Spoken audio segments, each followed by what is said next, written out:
ബസ്സിൽ വെച്ച് മാല മറന്ന അത് തിരികെ നൽകാൻ വീട്ടമ്മയോട് 10,000 രൂപ KSRTC ആവശ്യപ്പെട്ട സംഭവത്തിൽ നിയമത്തിൽ ഭേദഗതി വരുത്തുമെന്ന് ഗതാഗത മന്ത്രി KB ഗണേഷ് കുമാർ പറഞ്ഞിരിക്കുന്നു. തീരുമാനം തിരുത്താൻ CMDക്ക് നിർദ്ദേശം നൽകിയിട്ടുണ്ട്. KSRTC ബസ്സിൽ സാധനങ്ങൾ കളഞ്ഞു പോയാൽ പണം ഈടാക്കുന്ന നിയമത്തിനാണ് ഇനി ഭേദഗതി വരുത്താൻ ഉദ്ദേശിക്കുന്നത്.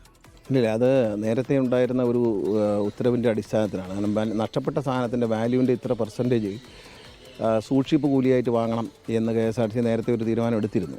പക്ഷേ അത് മാറ്റാനായിട്ട് ഞാൻ KSRTC MDക്ക് നിർദ്ദേശം കൊടുത്തിട്ടുണ്ട്.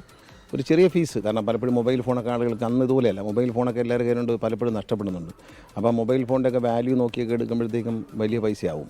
അപ്പോൾ അതുകൊണ്ട് അത് ശ്രദ്ധയിൽപ്പെടാതിരുന്ന കാര്യമാണ്. 24 hours ശ്രദ്ധയിൽ കൊണ്ടുവന്നു. അത് കുറയ്ക്കാനായിട്ട് KSRTC MDക്ക് ഇന്ന് രാവിലെ തന്നെ നിർദ്ദേശം കൊടുത്തിട്ടുണ്ട്. ഒരു ചെറിയ തുക, ഒരു ഫീസ് പോലെ എന്തെങ്കിലും ഒരു ഫീസ് വേണം, അല്ലെങ്കിൽ തന്നെ കാരണം കളഞ്ഞിട്ട് പോയാൽ ഒരു ഉത്തരവാദിത്വമില്ലാതെ അത് ഒരു ചെറിയ ഫീസ് ഏർപ്പെടുത്തും. ഈ 10,000 രൂപ വാങ്ങിച്ച നടപടി തിരുത്താൻ പറഞ്ഞിട്ടുണ്ട്. ലോകത്തെവിടെയായാലും ഏത് സമയത്തും 24 വാർത്തകളും ഓഗ്മെന്റഡ് റിയാലിറ്റി പാക്കേജുകളും എക്സ്പ്ലെയിനറുകളും വിശദമായി കാണാൻ ഞങ്ങളുടെ YouTube ചാനൽ നിങ്ങൾക്ക് സബ്സ്ക്രൈബ് ചെയ്യാം.